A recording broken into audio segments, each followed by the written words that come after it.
São 8 horas e 37 minutos. Os números de câncer de pele no Brasil são alarmantes. De acordo com o Instituto Nacional do Câncer, anualmente são diagnosticados 180 mil casos novos da doença. Casos novos. Isso significa que uma em cada 4 pessoas, aliás, um em cada 4 novos casos de câncer no Brasil. Um em cada 4 são casos novos de câncer no Brasil. E é de pele, o câncer de pele. Por isso, o mês de dezembro é dedicado ao alerta à doença. E para explicar melhor como se prevenir, está aqui nos estúdios da Rádio Diário a especialista em dermatologia. É a doutora Virgínia Vilas Boas, médica dermatologista. Doutora, bem-vinda, muito obrigado por ter aceito o convite aqui da nossa equipe e conversar sobre esse assunto que o nosso país, um país tropical, né? A nossa cidade quente demais, tem tudo a ver com a gente. Bom dia, sinta-se bem-vinda. Bom dia, muito obrigada pelo convite. É um prazer falar para vocês um pouquinho sobre a campanha do câncer de pele. É uma campanha muito importante, nacional, né, de prevenção ao câncer de pele, que nós chamamos de Dezembro Laranja. Agora, esses casos são absurdos, né? 180 mil novos casos anualmente? Isso. No Brasil, cerca de 180 mil casos novos e cerca de 4 mil óbitos por câncer de pele por ano. Então, é uma doença muito frequente. Como é que se caracteriza o câncer de pele? A pessoa tem como ela própria, ao ver uma mancha no seu corpo, já saber que aquilo é um câncer ou não? Em alguns casos, sim, mas nem todos. Por quê? Porque a lesão, inicialmente, ela pode ser muito pequena e muito parecida com um névoa, uma pinta comum. Então, inicialmente, o paciente, às vezes, não consegue identificar no seu próprio corpo uma lesão suspeita de câncer de pele. Somente um dermatologista, que tem mais experiência e é formado para isso, consegue suspeitar de uma lesão, muitas vezes, que seja um câncer de pele. A senhora acha importante ações como o Dezembro Amarelo para chamar a atenção de todas as pessoas em relação a essa doença? É muito importante para incentivar o paciente a ir ao dermatologista frequentemente, pelo menos uma vez ao ano, e também para alertar sobre alguns sinais do câncer de pele, para que ele possa também olhar a pele dele e notar. Então, assim, quais seriam esses sinais? Algumas lesões que têm assimetria, que têm bordas irregulares, que têm colorações diferentes, mais de uma cor, que tem um tamanho maior do que 5 milímetros e que tem uma evolução rápida, ou então que muda o padrão da lesão, né? Uma pinta que de repente cresce, ou então que começa a ter essas características que não tinha antes. Outra coisa importante também são as lesões que sangram. Às vezes um sinalzinho que fica sangrando, ou então que começa a coçar, que forma casquinha e não cicatriza. Esses também são sinais importantes. A cura para o câncer de pele? A cura, principalmente nos carcinomas, né? Porque nós temos os carcinomas, que é o carcinoma basocelular e o espinocelular, e o melanoma. Todos eles têm chance de cura quando diagnosticado precocemente. Mais de 90% dos casos são curados quando a gente faz o diagnóstico e o tratamento precoce. Doutora Virgínia Vilas Boas, a gente vê em Manaus muitos trabalhadores ao sol. Geralmente eles estão ali nos cruzamentos, nas ruas, trabalhando alguns com uma manga comprida, né, uma camisa de manga comprida, alguns com bonés, mas estão ali expostos o dia todo praticamente vendendo porque precisam trabalhar. E tem aquelas pessoas que não estão com essa proteção, entre aspas, né? Mas a gente também não sabe se elas estão passando algum protetor solar. Essas pessoas que trabalham assim na rua, elas são mais suscetíveis a terem o câncer de pele? Elas podem ter? Sim, são muito suscetíveis, porque elas estão expostas, né, diariamente ao sol. Então, algumas medidas de proteção, de prevenção, elas precisavam adotar.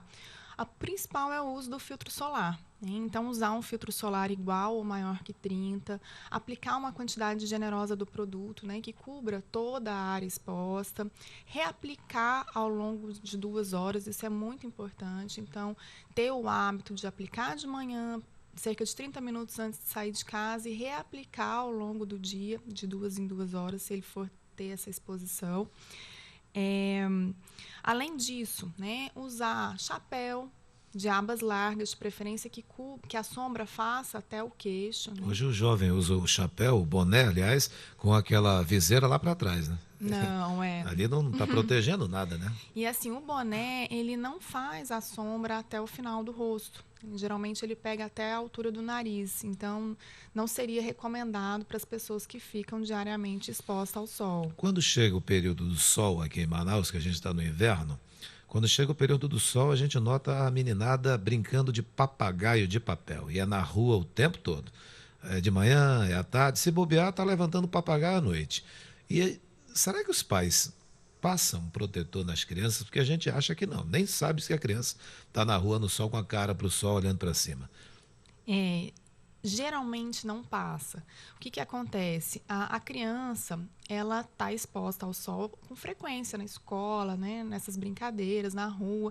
Então, precisa criar o hábito de estar usando o protetor solar desde a infância. A partir dos 6 meses de idade, né, o bebê, a criança já pode estar usando o filtro solar, só que deve ser um filtro solar adequado à pele, que da criança é mais sensível até os 3 anos de idade. Qual o fator? O fator de proteção 30 ou maior que 30. Ou maior que 30. Isso. Estou recebendo perguntas aqui da produção também, que, por exemplo, essa aqui, o câncer de pele é frequente no Brasil? É muito frequente. Então, cerca de 180 mil casos por ano. E quais são os tipos de câncer de pele por aqui? Os principais são o carcinoma basocelular e o espinocelular, eles são os mais frequentes, e o melanoma. O melanoma é o tipo mais agressivo. Então, ele é o que pode dar metástase, que é espalhar o câncer para os outros órgãos. Quais as áreas do corpo que aparecem com mais frequência o câncer? Principalmente nas áreas expostas, né? Face, tórax, orelha, couro cabeludo. Possui algum sinal, assim, característico? Os sinais são aqueles que eu falei em relação à simetria, as bordas irregulares, o diâmetro maior que 5 milímetros, a coloração variada, mais de uma cor, e quando ele sangra, coça ou então forma crosta que não cicatriza. Esses são os principais sinais. As pessoas, principalmente mulheres, em busca da beleza, elas costumam se bronzear, né, na praia. E no passado usavam até, acredite, eu acho que a senhora já estudou sobre isso, usavam até limão e Coca-Cola, refrigerante. Já ouviu falar isso, doutora? Já ouvi falar. E em busca de um bronzeado perfeito. Quais os riscos de uso desse tipo de produto? Tanto o bronzeamento natural quanto o artificial, né, leva ao envelhecimento precoce e aumenta o risco de câncer de pele. Então, nós contraindicamos o uso de bronzeadores, principalmente, né, limão, que na verdade ele faz uma queimadura na pele, então é um risco muito grande. E as câmaras, né, de bronzeamento artificial, elas são inclusive proibidas pela Anvisa desde 2009. Justamente por esse motivo. Mas o bronzeamento artificial, ele continua sendo usado, né? Sendo usado, e tá mesmo proibido. sendo proibido. Causa inúmeros problemas. Sim, câncer de pele, envelhecimento precoce, dentre outros. Olha, você, mulher que busca lá um corpo bonitinho, bronzeado, de fato é bonito um corpo de uma mulher bronzeada. Essa questão do bronzeamento artificial está proibido, hein? A doutora está aqui reafirmando isso aqui, que está proibido. E por que está proibido? Porque está causando problemas, já causou problemas e pode causar bem mais ainda. Qual seria um horário legal para a mulher se bronzear aproveitando o sol? Teria esse horário?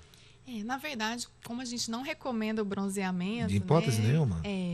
Assim, o ideal seria antes das 10 e após as 16 horas. Mas aí a mulher diz assim, mas aí o sol não está quente, eu estou trabalhando, não vai dar. E a gente sempre recomenda que, se for se expor ao sol, use o protetor solar, né, e não o bronzeador. Muito interessante isso aí também. Nós incentivamos também, além do uso do filtro solar, do chapéu, do óculos com proteção UV, o uso, né, de blusas de manga comprida. O senhor falou dos trabalhadores que ficam na rua. Hoje a gente tem roupas com proteção UV, né, de manga com proteção UV, que também ajudam bastante. Então, assim, essas medidas são importantes.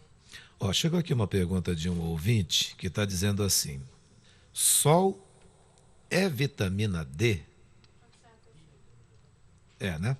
Então, se sol é vitamina D, qual a dose adequada para a absorção do corpo? Durante quantas horas a pessoa fica exposta ali?